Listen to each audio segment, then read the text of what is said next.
Aquí está ya en el estudio David Páramo. David, ¿cómo Pascal, estás? ¿cómo estás? Muy buenas noches. Hoy se da a conocer que la inflación al cierre del mes pasado creció una tasa anual del 3.78%. ¿Qué significa este dato de inflación y cómo analizarlo hacia adelante? Es muy posible que mañana veamos al gobierno tratándose de poner la medalla de la baja a la inflación, que nunca es una medalla de los gobiernos. Nunca el gobierno tiene medalla en la baja de la inflación. Puede hacer dos cosas el gobierno. Una es no estorbar a que los bancos centrales hagan lo que tienen que hacer.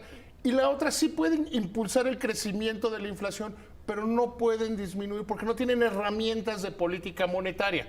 Tienen herramientas de política fiscal, que la política fiscal lo único que te hace es garantizarle a Banco de México que pueda hacer lo que debe hacer en este caso. Quiero ser muy claro ahí porque no es una medalla que pueda tener un gobierno. En ningún año ni en ningún momento. Es el resultado de una política de largo plazo en materia monetaria. Porque que la inflación venga disminuyendo, que tenga el segundo mes adentro del rango marcado por Banco de México, que sea la menor de los últimos 2 años, no es un éxito de la actual administración, ni nunca es un éxito de la administración.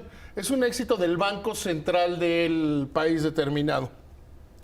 Banco de México ha visto riesgos internacionales, las guerras comerciales.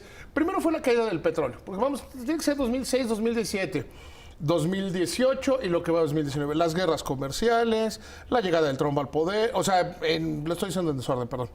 La caída del precio del petróleo, la llegada de Trump al poder, el inicio de las guerras comerciales, la creciente tensión global y el menor crecimiento del mundo. O sea, todas esas cosas son un riesgo que le pega.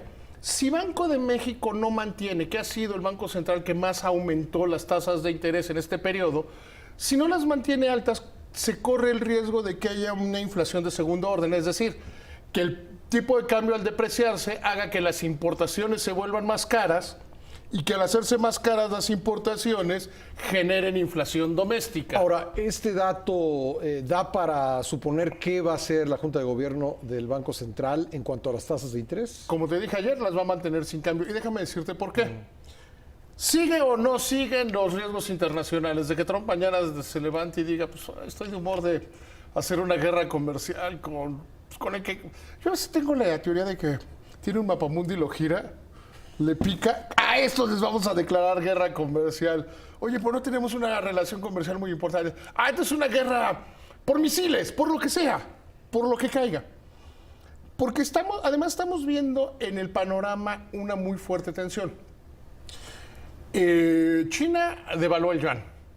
Que China sí puede devaluar porque tiene un tipo de cambio fijo. Los países que tenemos tipo de cambio libre o flexible no podemos devaluar ni revaluar.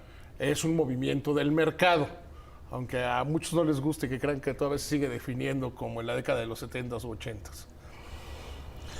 Y el gobierno siga presumiendo el tipo de cambio. El gobierno sigue presumiendo el tipo de cambio que ahí también puede ayudar a que se mantenga estable, pero no es una determinación. Hasta 1995 el tipo de cambio era fijo. Y el tipo de cambio esto es bueno explicarlo para cuando se quieren colgar la medalla del gobierno. Con base en el tipo de cambio, se hacía toda la política monetaria. O sea, se decía, el objetivo de tipo de cambio son 12 pesos por dólar. Y con eso se ajustaban todas las demás variables, se ajustaban. Entonces, cuando tenías que mover el tipo de cambio era que ya se te había caído todo Imagínate un Jenga, que era la pieza fundamental del Jenga. Ya se te había caído todo. Por eso había devaluación y había crisis económica. Por eso sí era un éxito del gobierno, por eso sí valía aquella frase de López Portillo de presidente que devalúa, se devalúa. Sí, pero tenemos un tipo de cambio de fijo ahora, un tipo de cambio libre. Y un tipo de cambio libre que además se define en el extranjero. El peso mexicano es la sexta moneda más líquida del mundo. Es que esas cosas hay que repetirlas para que quieren colgar. Y 7 de cada 10 operaciones con pesos mexicanos no se hacen en México, no pasan por México, pasan por el entorno global. Entonces, dicen, es que es un gran éxito. También es un éxito de la política monetaria otra vez el Banco Central. El Banco Central sube mucho las tasas. Ayer te lo decía. La tasa de referencia en México es más alta que en Brasil. Sí. Brasil no tiene grado de inversión. Brasil ya bajó su tasa de referencia. ¿Pero tú crees que no la van a mover en un primer momento? Porque ahí te van los datos. Punto número 1.